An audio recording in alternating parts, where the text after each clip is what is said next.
My fellow Ambazonians, this is Dr. Cho Ayaba. Happy Resistance Day. Happy Country Sunday. And thank you all on behalf of our people for what you have to go through just to have the right to control your own country. That we have to lock down our own country every Monday as a sign of protest and resistance against an alien regime, just to demonstrate to the world and to ourselves that we want to be free, is regrettable.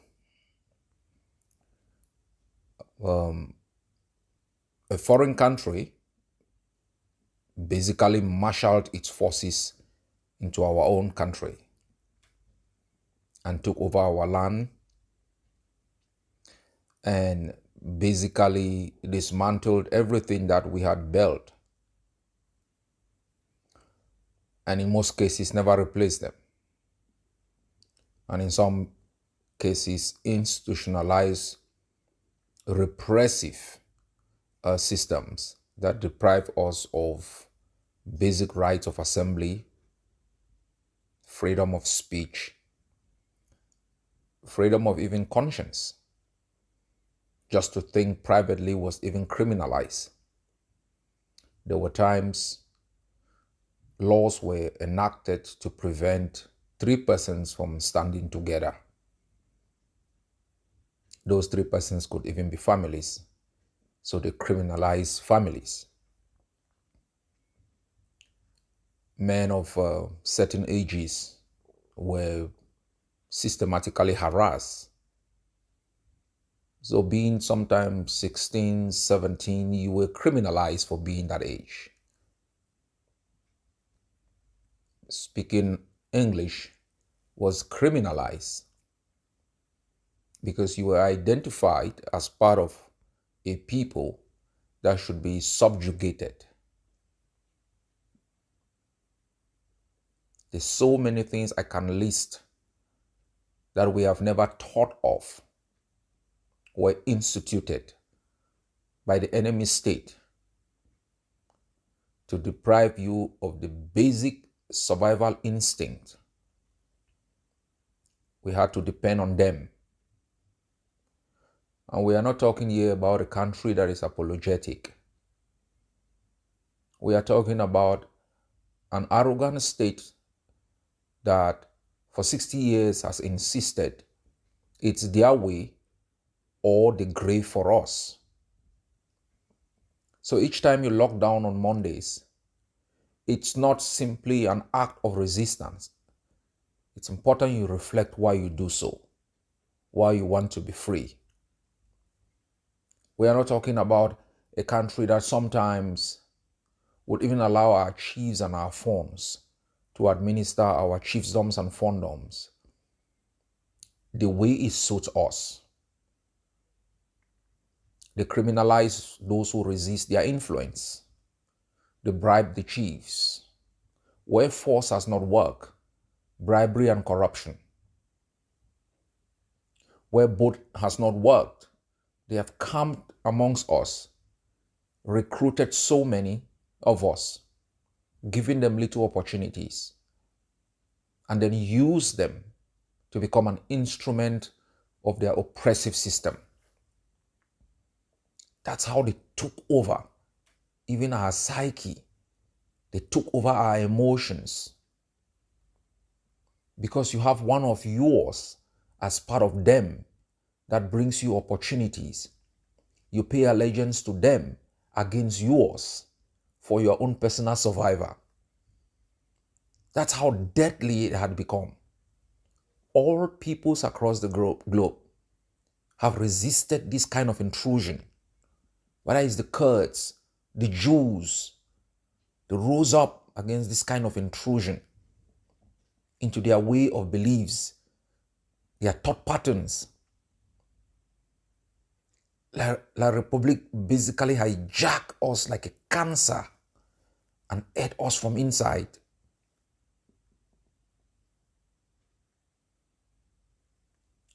So it's not simply about taking your own country and establishing your own government, your own economic system. It's about creating an environment within which you can freely think, that you do not need to bribe your way to have an opportunity, that you do not need to sell your conscience to feed your child, that you do not need to betray your own people to become relevant in the society. It's about our humanity. It's about our sanity as human beings. And that on the day you leave this world and people speak of your time on planet Earth, they remember you for the wonderful things you did, not for the treachery, for the bribery, for the intoxication, for the lives you ruined, for the chaos you brought, and for the agony you brought to a people. This struggle is about our souls, that our parents will not be extricated from the land and shipped abroad to become babysitters.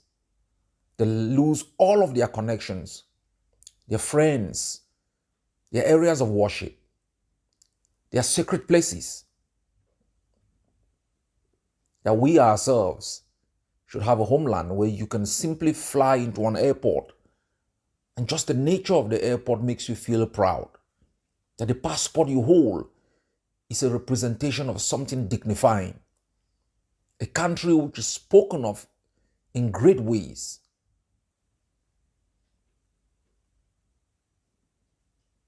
And if you stay home on Mondays, you think about all those who are in jail, the thousands of people, your children, husbands, grandfathers, snatched away from our land and deported to a foreign country and locked up in infested jails. Kondengi maximum prison was built for about 1,500 inmates. It has more than 20,000. That they organize sham trials. And what's their crime? What's their crime? What's the crime of Barrister Ayambe, Professor Awasum, Pound 4? What's the crime of Teacher Tasang?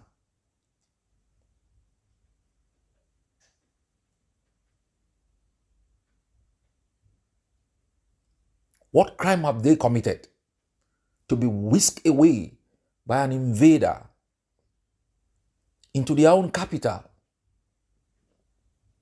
An act of the demonstration of power over you, where they could come into your own house, kidnap your dad, and don't even lock the dad in the neighborhood, ship the dad abroad to show you who is in charge.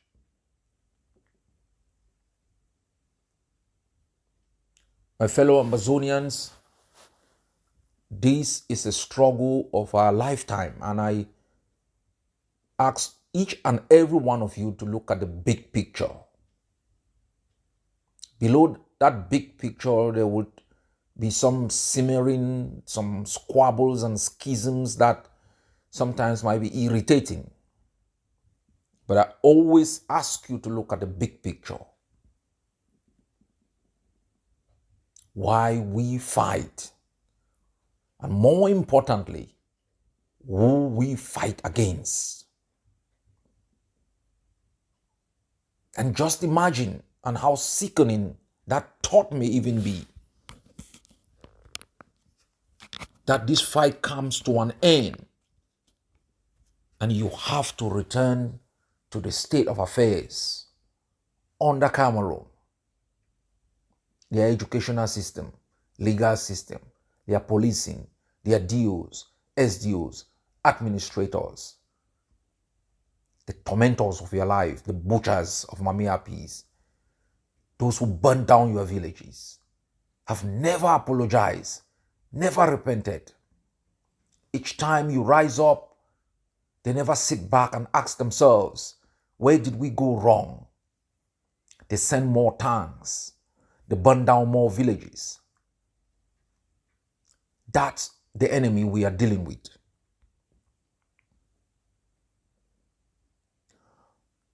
A fellow countrymen and women, what we fight for must be different.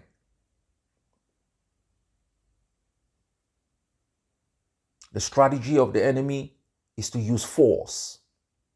Where force has failed, they are going to use bribery and corruption. If it doesn't work, they are going to attempt to infiltrate our ranks and exploit the little differences we have and make them look so big.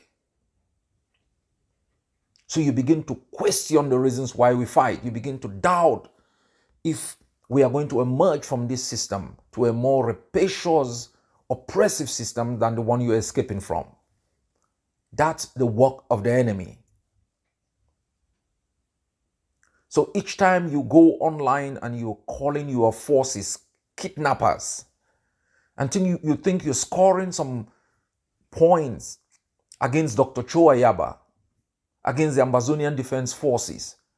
No.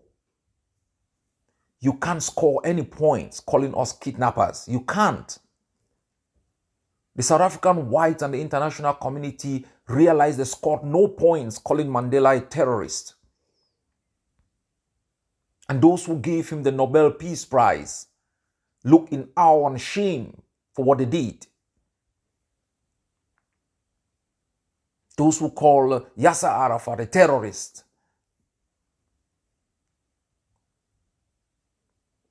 The Palestinians didn't follow that bait. They didn't take that bait. You cannot score points by trying to undermine your own. When I make interviews, it doesn't cost me anything to slam Chris Arnold, to slam Sako, to slam other forces. That's the easy thing to do. But am I going to help the Ambazonian Governing Council? Am I going to help Dr. Cho Ayaba if I go on the BBC and I begin to slam others? No, I'm going to help Cameroon. I'm going to project to the world how divisive we are. And they are not going to simply blame those I am slamming. They are going to indict all of us. It's easy to begin to slam others. I'm very careful with my words because words matter.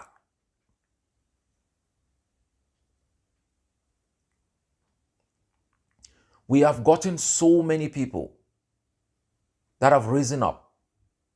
They don't know the difference between the pursuit of freedom and the pursuit of power. They don't know how to manage their egos. They don't know how to manage when they lose.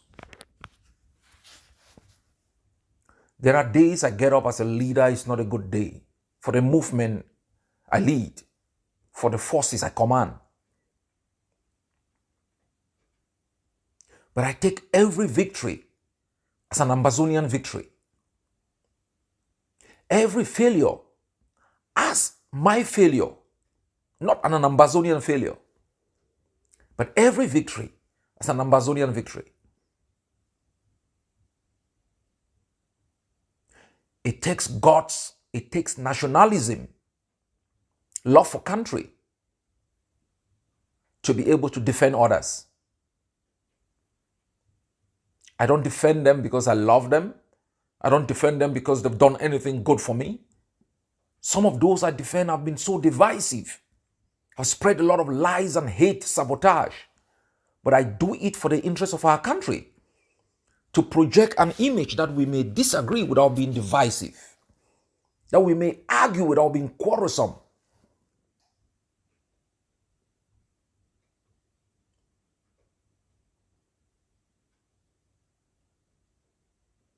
Even Cameroonians that have murdered us, there are few Cameroonians that can rise up and call their own soldiers kidnappers, or who can rise up and call their own soldiers terrorists.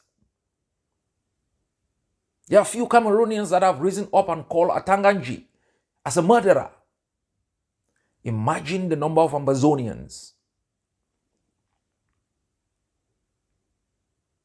who have spent their entire existence blackmailing voluntary guys who've risen up to fight, volunteers. We are not talking about paid soldiers. And to our population, I understand some of the things our forces do irritate.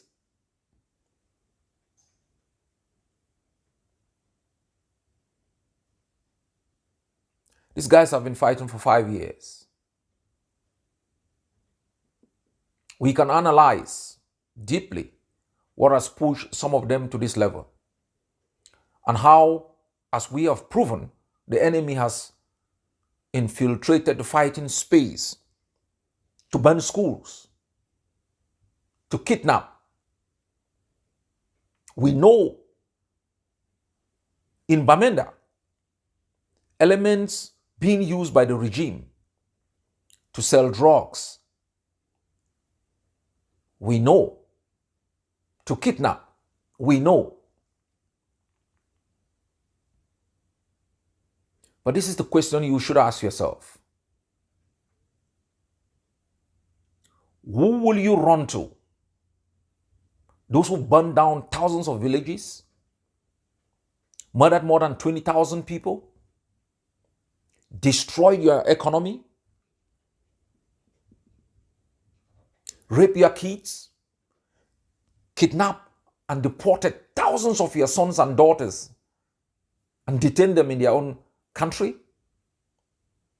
And have sent rolled tanks onto your streets that have shot at close range our civilian population?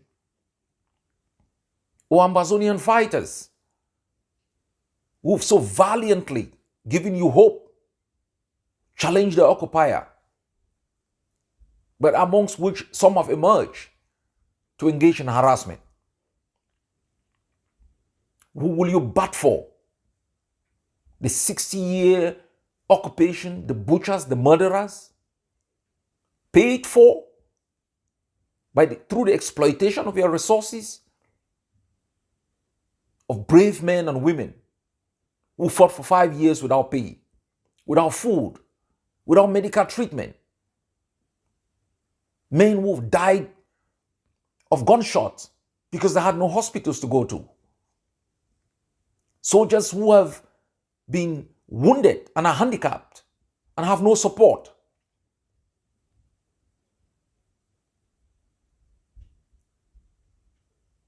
Traitors aren't only those who decide to work for the enemy. There are also those, and more dangerous they are, who in their actions and in their words do the bidding for the enemy. We will never agree on everything, never.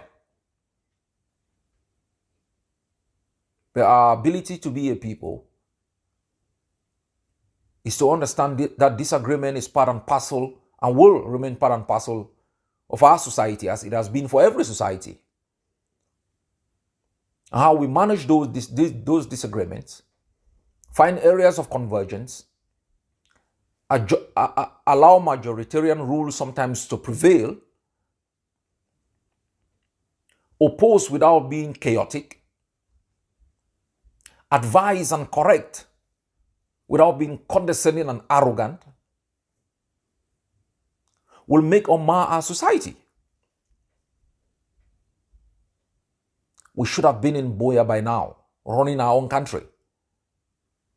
We aren't still here because of the strength of La Republique. No, they don't exist. We're still here because of our own people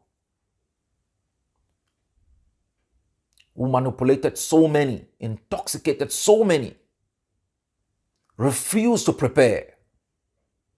You can't be independent and still depend on everything from the enemy.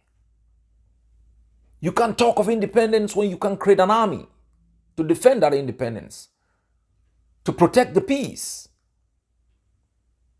And that's what we did. We institutionalized the thought of being independent by creating the first institution required for the defense of territorial integrity, the army. We gave them a uniform. We took responsibility for their actions. We didn't shut down schools, but we knew long ago if education is one of the pillars of our resistance, then we will need to create our own schools. We did not only research and establish a curriculum, we asked the community to create their own schools. We funded them. We projected them. And rather than embrace them, some attacked them. Rather than embrace the army we created, they derided them.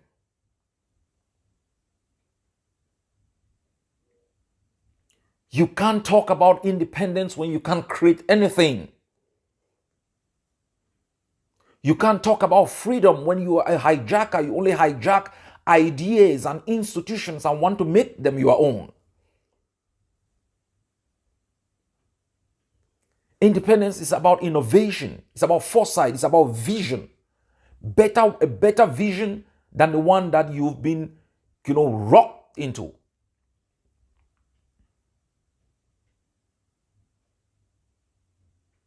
Leadership is not about being a reactionary guidance of the status quo. It's about daring out of the box, thinking far ahead.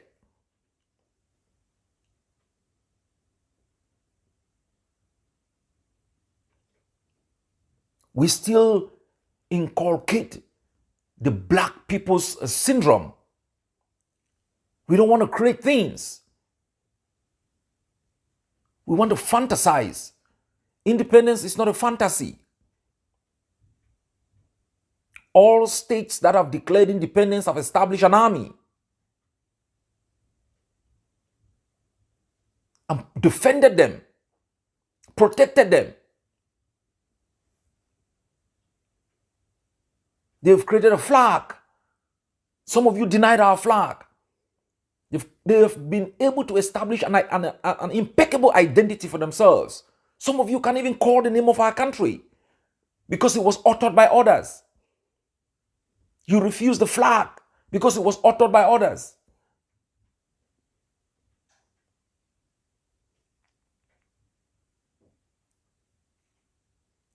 My fellow Ambazonians, to be free and to be independent is not fantasy. It requires hard work and it requires discipline, humility. We have watched in other liberation struggles. If today I will disagree with the Ambazonian Governing Council, I'm going to walk away. I will not try to destroy it. Never. And if I think it's not doing well and I have a better platform, I'm going to join that platform. Or I'm going to create mine. And I'm not going to use mine to try to destroy the AGOVC. I'm going to use mine to show a better way forward. We've seen disagreements in the Eritrean struggles. We've seen groups splintering, other groups being established and fighting harder. We have seen in the Palestinian struggle, the PLO, the emergence of Hamas, the Islamic Jihad. Some thought the PLO was not radical enough. They set up more radical groups.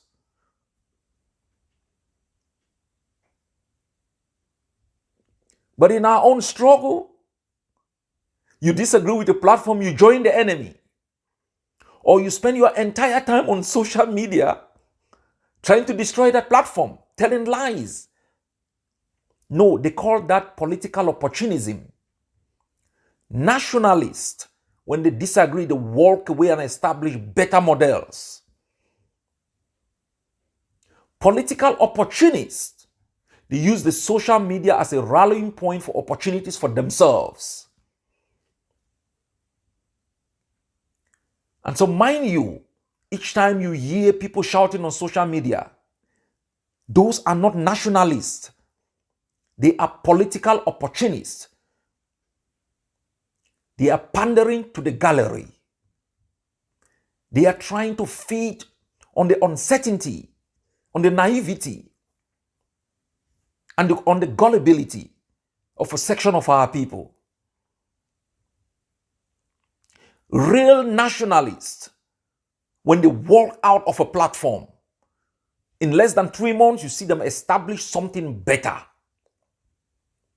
or they remain silent for the rest of their time because they will not want to take any action that will undermine a nationalist platform that has the ability to give them freedom. Political aventurism has no space in liberation struggles. Political opportunism has no space in liberation struggles.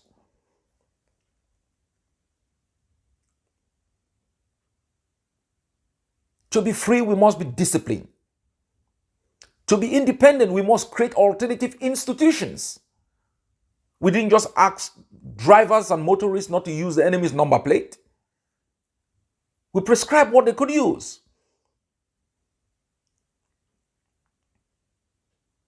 You can't simply fight for independence and create ungovernable spaces and allow those spaces to be filled by detractors. That's why we presented a comprehensive Ambazonian Transition Liberation Authority that gets our community organized to see if they can think about developments, issues of public health, education, sanitation. It's not only about waste disposal, it's also about waste transformation. When we stopped a foreign company from even clearing our trash, we stood our grounds until we got our own to be responsible for that, so that the monies they earn can be reinvested within the communities, not shipped abroad. Liberation struggle is about being sensible. It's not being loud. It's not fantasizing. It's not simply prescribing things that, never work.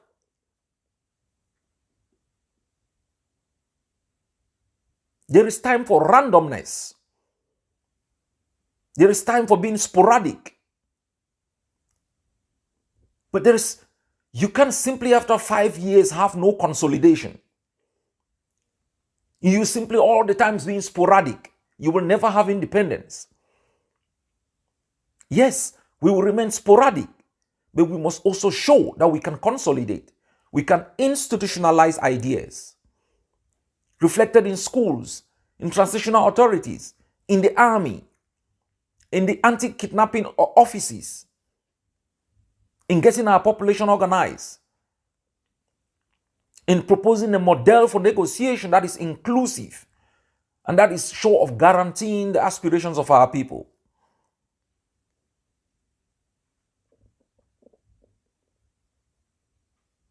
Liberation leadership, the prosecution of liberation is extremely tough. And it requires people with good heart, that you can accept losing. You must not destroy when you don't have your opportunity. You must know when to shout and when to be quiet, when to shut up. We've come a long way, my people. We've come a long way. We've made enormous progress. We've projected Ambazonia internationally with the internationalization approach. Our triad approach has worked for us. We need to begin to show to the world what it means truly to be independent. We are the only people, when brutalized by the enemy, we rush into the land of the enemy to seek refuge. We are the only people, when we ask you not to go to the enemy's school rather than create your own within communities, you ship your children into the land of the enemy. That's a disgrace. Bring back Ambazonians, put yourselves together within communities, manage your schools. We will not allow the schools of the enemy to operate in Ambazonia. We will dig them from the foundation. Every institution that reflects the enemy is banned. Everything.